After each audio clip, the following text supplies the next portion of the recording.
दोस्तों साथियों हम चले दे चले अपना दिल अपनी जान ताकि जीता रहे अपना हिंदुस्तान।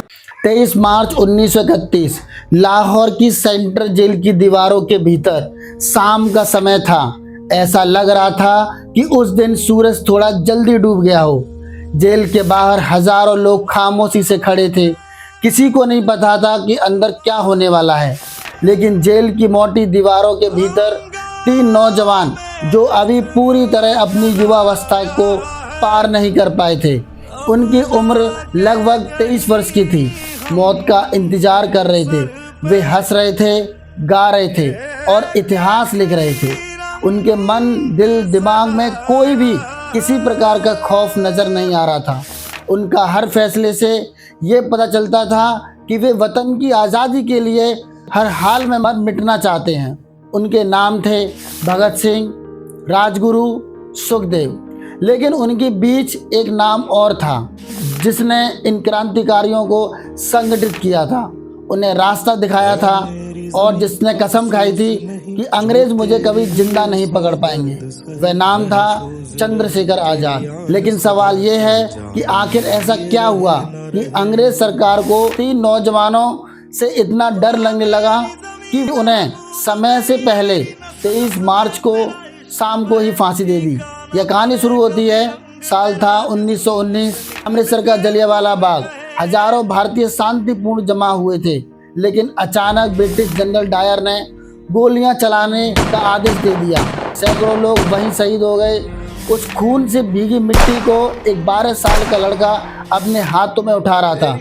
उस लड़के का नाम था भगत सिंह। उस दिन उसने तय किया कि एक दिन वह इस अन्याय का जवाब देगा।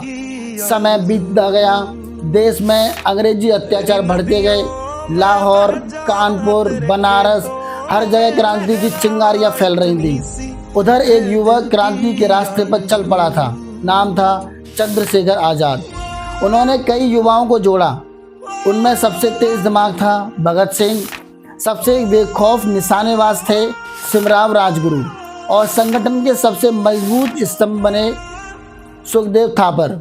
इन सभी ने मिलकर एक संगठन बनाया, हिंदुस्तान सोशलिस्ट रिपब्लिकन एसोसिएशन। अब यह सिर्फ आंदोलन नहीं था, यह एक संगठित क्रांति थी। साल 1928 लाहौर की सड़कों पर हजारों लोग प्रदर्शन कर रहे थे। नेतृत्व कर रहे थे लाला लाजपत राय। लेकिन अंग्रेज अधिकारी जेम्स स्कॉट ने लाठीचार्ज का आदेश दे दिया। लाठियों की बरसात में लाला लाजपत राय गंभीर रूप से घायल हो गए। कुछ दिनों बाद उनकी मृत्यु हो गई। देश गुस्से में भर गया। भगत सिंह ने कहा, लाठी का जवाब गोली से दिया जाएगा। 17 दिसंबर 1928 लाहौर में राजगुरु ने बंदूक उठाई और गोली चली। उस समय मारना था स्कॉट को, लेकिन गलती से मारा गया ब्रिटिश अधिकारी जॉन सैंडर्स। इसके बाद पूरे भारत में हलचल मच गई। अंग्रेजी सरकार इन क्रांतिकारियों को ढूंढने लगी, लेकिन वे गायब हो चुके थे। ये बदला था लाला लाजपत राय की मृत्यु का, लेकिन इससे भी बात ना बनी। 8 अप्रैल 1929 दिल्ली की सेंट्रल लेजिस्लेटिव असेंबली सभा चल रही थी। तभी अचानक एक बम फटा, धुआं फैल गया। लेकिन यह बम किसी को मारने के लिए नहीं था, यह था एक संदेश देने के लिए। उस धुएं के बीच 2 आवाज़ें गूंज रही थी, इंकलाब जिंदाबाद। बम फेंकने वाले थे भगत सिंह और बटुकेश्वर दत्त, और उन्होंने भागने की कोशिश भी नहीं की। उन्होंने खुद को गिरफ्तार करवा दिया, क्योंकि वे चाहते थे कि पूरा भारत उनकी आवाज़ सुने। जेल में भी क्रांति खत्म नहीं हुई। क्रांतिकारियों के साथ भेदभाव किया जा रहा था, उन्हें गंदा खाना दिया जाता था, लेकिन अंग्रेज कैदियों को बेहतर सुविधाएं मिलती थी। इसके विरोध में भगत सिंह और उनके साथियों ने भूख हड़ताल शुरू कर दी। यह हड़ताल 63 दिन तक चली। पूरा देश इन युवाओं के समर्थन में खड़ा हो गया। बहुत कम लोग जानते हैं कि भगत सिंह केवल एक क्रांतिकारी नहीं थे, बल्कि एक गहरे विचारक और लेखक भी थे। जेल की कोठरी में उन्होंने कई लेख और नोट्स लिखे। उनकी जेल डायरी में दुनिया के महान विचारकों के विचार दर्ज थे। वे पढ़ते थे कार्ल मार्क्स को, फ्रेडरिक एंजल्स को, और लेनिन को। इन विचारकों से प्रभावित होकर जेल में रहते हुए उन्होंने कई महत्वपूर्ण लेख लिखे। उनमें सबसे महत्वपूर्ण था why I am an atheist. इस लेख में भगत सिंह ने बताया उन्होंने ईश्वर पर विश्वास क्यों नहीं किया और कैसे इंसान को अपने विचारों और कर्मों पर भरोसा करना चाहिए। यह लेख आज भी भारतीय क्रांतिकारी साहित्य का सबसे चर्चित लेख माना जाता है। आखिरकार ब्रिटिश सरकार ने फैसला सुनाया, भगत सिंह, राजगुरु और सुखदेव को फांसी।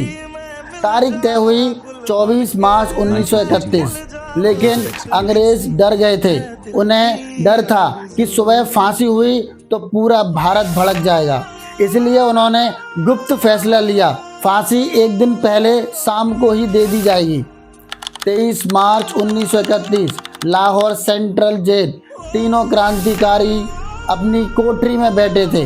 भगत सिंह लेनिन की किताब पढ़ रहे थे और जेलर आया और बोला, तैयार हो जाओ, समय आ गया है। भगत सिंह मुस्कुराकर बोले। उन्होंने किताब बंद की और कहा, रुको, एक क्रांतिकारी दूसरे क्रांतिकारी से मिल तो ले। फिर वे उठे और तीनों ने एक साथ नारा लगाया, इंकलाब जिंदाबाद। शाम के करीब 7:33 फांसी का फंदा तैयार था। तीनों ने खुद के हाथों से फंदा पकड़ा और जोर से कहा, साम्राज्यवाद मुर्दाबाद। कुछ ही क्षण बाद तीन शरीर झूल रहे थे, लेकिन उनकी आवाज़ें पूरे भारत में गूंज रही थी। अंग्रेज इतने डर गए थे कि उन्होंने उनके शव को परिवार को नहीं दिया। रात के अंधेरे में उनके शवों को फिरोजपुर के पास सतलज नदी के किनारे जलाने की कोशिश की, लेकिन गांव वालों को पता चल गया और हजारों लोग वहां पहुंच गए। अब यह सिर्फ 3 शहीदों की कहानी नहीं है, यह पूरे भारत की क्रांति बन चुकी थी। 23 मार्च 1931 अंग्रेजों को लगा था कि उन्होंने 3 क्रांतिकारियों को ख़त्म कर दिया, लेकिन सच्चाई यह थी कि उस दिन 3 लोग नहीं मारे गए। उस दिन भारतीयों के दिलों में एक नया भगत सिंह पैदा हुआ। और शायद इसीलिए आज भी जब भी अन्याय के खिलाफ आवाज़ उठती है तो एक नारा फिर से गूंजता है, इंकलाब जिंदाबाद, इंकलाब जिंदाबाद।